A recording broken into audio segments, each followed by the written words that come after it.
Tag-init na naman. Alam ko na naghahanap kayo ng lugar kung saan pwede mapawi ang init na nadarama ninyo. Kaya naman, ito may pinasyalan nga kami dito sa lugar ng Cavite na swak sa hinahanap ninyo at sigurado na mag-enjoy kayo. Kaya samahan nyo kami sa biyahe ni Ho. Tara na ho! Yo, what's up for today's video sa biyahe ni Ho? Pinasyalan nga namin kasama ang Bulabog Boys family ang isa sa magandang beach resort sa Puerto Azul, ang Paniman Beach Resort. Mula Dasmariñas, Cavite hanggang Ternate, Cavite ay nag-travel nga kami ng halos 1 oras. Maaga pa lang ay nag-travel na kami para maiwasan ang mga lugar na possible na magkaroon ng traffic. Dahil sayang nga naman kung ang oras namin ay maubos lang sa kalsada na dapat ay nag-enjoy na kami mag-swimming. So ito na nga, welcome to Paniman Beach Resort. Located ito inside Puerto Azul Complex, Ternate, Cavite. Wasteable naman ito and of course pwede nyo rin siyang i-search sa Google Maps. Any tips lang ho pag pupunta kayo dito sa Paniman Beach ay kakailanganin nyo ng service. Dahil wala pong biyahe papasok sa Paniman Beach mula sa welcome ng Puerto Azul. Pagdating po sa parkingan nila ay wala pong problema.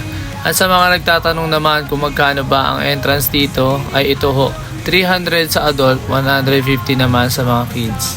At pagpasok nga dito ay bubungad agad ang napakaaliwala sa view dahil sa napapaligiran din siya ng mga puno. Dito nga sa loob ng beach may mga available silang cottages na nagkakalaga ng 500 ang pinakamura at may 1,000 naman sa mga malalaking cottages tulad ng nakuha namin. At dito nga ay pwede kayong magdala ng pagkain na pwedeng lutuin dahil pwedeng magluto at mag-ihaw dito. At syempre magsama na din kayo ng magaling magluto tulad ng kasama namin. Alam nyo ba na ang Bulabog Boys ay isa sa pamilya na meron ako? Dahil nandito ang mga nakasabayan kong lumaki at mga naging kumpare na rin. Sayang nga dahil ang ibang tropa hindi nakasama sa biyahe na ito. Gawa ng may kanya-kanya din silang trabaho. Busy kumbaga. Wala lang, naikwento ko lang. At alam nyo din ba na ang buhay parang dagat?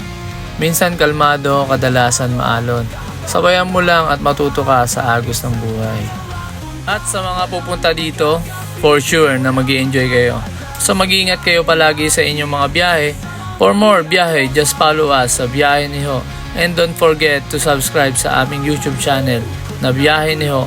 For more, God bless. Bye!